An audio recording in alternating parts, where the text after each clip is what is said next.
उत्पत्ति अध्याय 5। आदम की वंशावली। आदम की वंशावली यह है। जब परमेश्वर ने मनुष्य की सृष्टि की, तब अपने ही स्वरूप में उसको बनाया। उसने नर और नारी करके मनुष्यों की सृष्टि की और उन्हें आशीष दी, और उनकी सृष्टि के दिन उनका नाम आदम रखा। जब आदम 130 वर्ष का हुआ, तब उसके द्वारा उसकी समानता में उसी के स्वरूप के अनुसार एक पुत्र उत्पन्न हुआ। उसने उसका नाम शेत रखा। और शेत के जन्म के पश्चात् आदम 800 वर्ष जीवित रहा, और उसके और भी बेटे बेटियाँ उत्पन्न हुईं। इस प्रकार आदम की कुल आयु 930 वर्ष की हुई। तत्पश्चात् वह मर गया।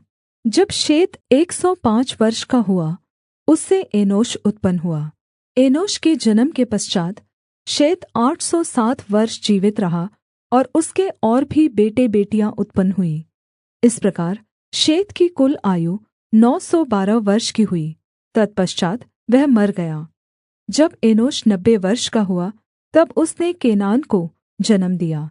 केनान के जन्म के पश्चात् एनोश 815 वर्ष जीवित रहा, और उसके और भी बेटे बेटियाँ उत्पन्न हुईं। इस प्रकार एनोश की कुल आयु 905 वर्ष की हुई। तत्पश्चात् वह मर गया। जब केनान 70 वर्ष का हुआ, तब उसने महलेल को जन्म दिया। महलेल के जन्म के पश्चात् केनान 840 वर्ष जीवित रहा, और उसके और भी बेटे बेटियाँ उत्पन्न हुईं। इस प्रकार केनान की कुल आयु 910 वर्ष की हुई। तत्पश्चात् वह मर गया। जब महलेल 65 वर्ष का हुआ, तब उसने येरेद को जन्म दिया। येरेद के जन्म के पश्चात् महलेल 830 वर्ष जीवित रहा, और उसके और भी बेटे बेटियाँ उत्पन्न हुईं। इस प्रकार महलेल की कुल आयु 895 वर्ष की हुई। तत्पश्चात् वह मर गया। जब येरेद 162 वर्ष का हुआ, तब उसने हनोक को जन्म दिया। हनोक के जन्म के पश्चात् येरेद 800 वर्ष जीवित रहा, और उसके और भी बेटे बेटियाँ उत्पन्न हुईं। इस प्रकार येरेद की कुल आयु 962 वर्ष की हुई। तत्पश्चात् वह मर गया। जब हनोक 65 वर्ष का हुआ, तब उसने मतूशेलह को जन्म दिया। मतूशेलह के जन्म के पश्चात् हनोक 300 वर्ष तक परमेश्वर के साथ साथ चलता रहा, और उसके और भी बेटे बेटियाँ उत्पन्न हुईं। इस प्रकार हनोक की कुल आयु 365 वर्ष की हुई। हनोक परमेश्वर के साथ साथ चलता था, फिर वह लोप हो गया, क्योंकि परमेश्वर ने उसे उठा लिया।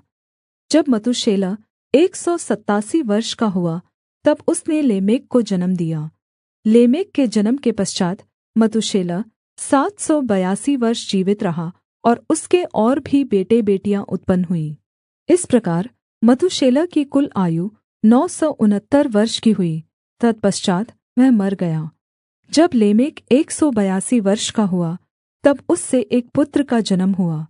उसने यह कहकर उसका नाम नूह रखा कि यहोवा ने जो पृथ्वी को श्राप दिया है, उसके विषय यह लड़का हमारे काम में और उस कठिन परिश्रम में जो हम करते हैं, हमें शान्ति देगा।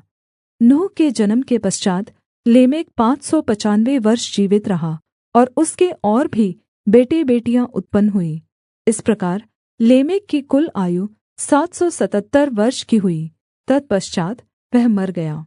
और नूह 500 वर्ष का हुआ, और नूह से शेम और हाम और येपेत का जन्म हुआ।